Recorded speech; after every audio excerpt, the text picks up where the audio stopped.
Good morning, everyone. I'm showing you how to read a newspaper. 3, 2, 1, go. Is capitalism a zero-sum game? When some people move ahead, the gap widens between them and those they leave behind, argues Princeton economics Angus Deaton. Click. Okay. Opinion.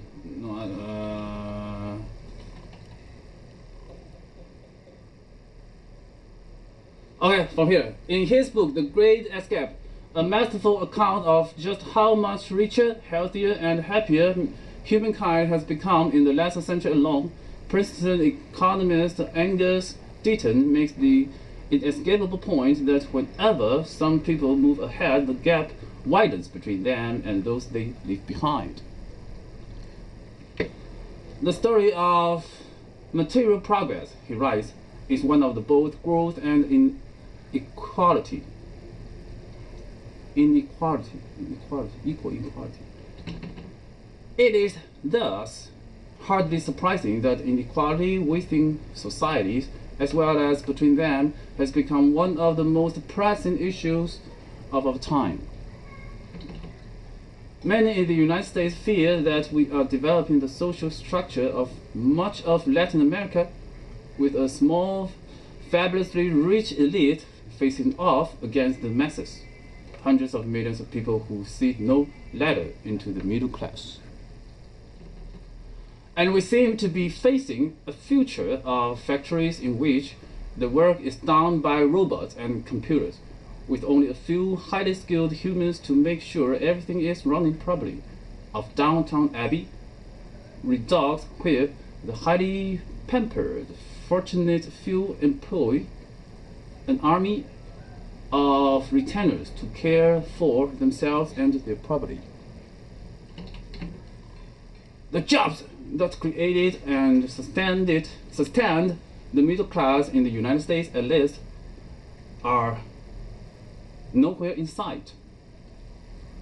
Buffeted by these forces, can capitalism itself survive? That question was the theme of the 2013 World Economic Forum. Klaus Schwab summarized the result of that discussion in the blog post, declaring that capitalism is due to be replaced by talentism.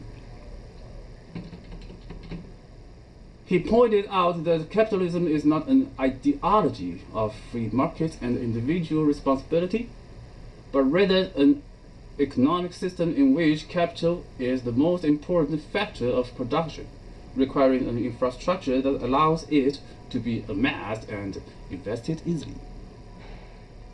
That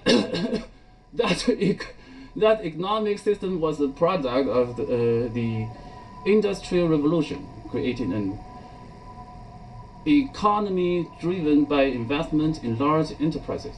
Today, however, capital is being superseded by creativity and the ability to innovate, and therefore by human talent as the most important factors of production.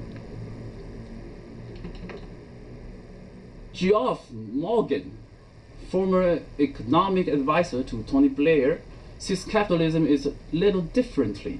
He argues that it has always been two-faced in that it rewards not only creators, makers, and providers, on the other hand, but also takers and predators, on the other. Our current system of capitalism has indeed never been more creative, but also never more predatory. Going forward, we must design rules to reward the creators and discourage the predators. That is a lovely vision, at least for everyone who feels talented and creative.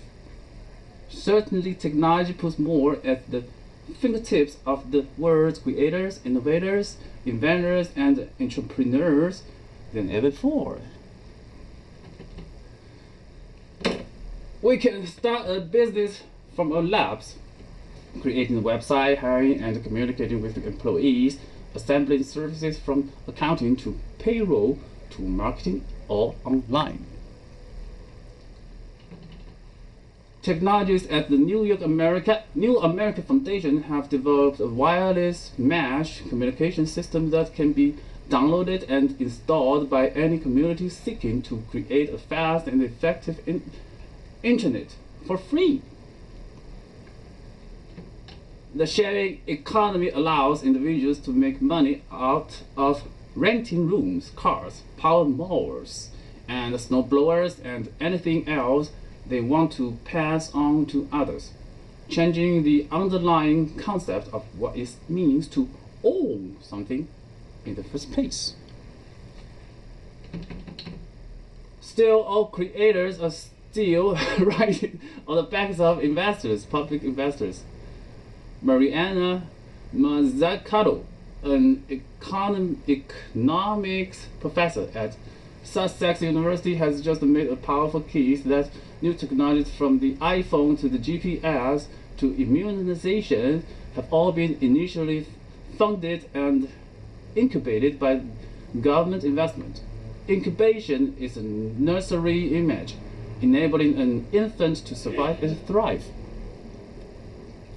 States invest in their societies the way parents invest in children, not to create dependence, but to enable independence. A successful competitive state recognizes the underlying social contract between citizens who pay taxes and governments that invest in the fiscal and legal infrastructure necessary for businesses to flourish, from rules to regulations. Elizabeth Warren was right when she said that nobody in the United States got rich on their own. They depended on roads, bridges, police forces, educated workers, and the other new word of modern industrialized states. As anyone in a developed country without decent roads, much less enforceable rules, or anyone riding the trains in the United States and contending with the continual delays, breakdowns, and speeds far slower than in Europe or Asia, or passengers jouncing over the rooted streets of even Mayor Michael Bloomberg's New York. But we don't just need a physical infrastructure. We need an infrastructure of care that invests in human capital. Wow! Instead of the nanny state taking care of citizens from cradle to grave, we need both public and private investment to allow us to take much better care of each other. Call it the leg up state, enabling parents to nurture the talent and potential of their children without taking their own talent and potential out of the economy. Supporting children as they work to help their parents remain independent, healthy, and productive for as long as possible at the other end of life.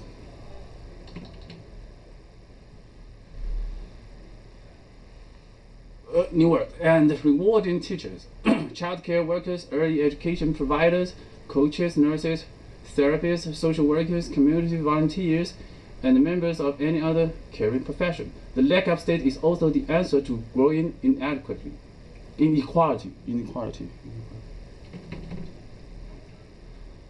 And an economy that flourishes through large investment of financial capital into an infrastructure of both competition and care is much more likely to be an economy of genuinely equal opportunity, focused less on providing jobs than enabling individuals to create their own jobs. The great escape of the 21st century need not be a zero-sum game. Those who have found a road to a still richer and more rewarding world can at least unlock the prisons, and light the path for others to follow. Finish. Performing the newspaper reading.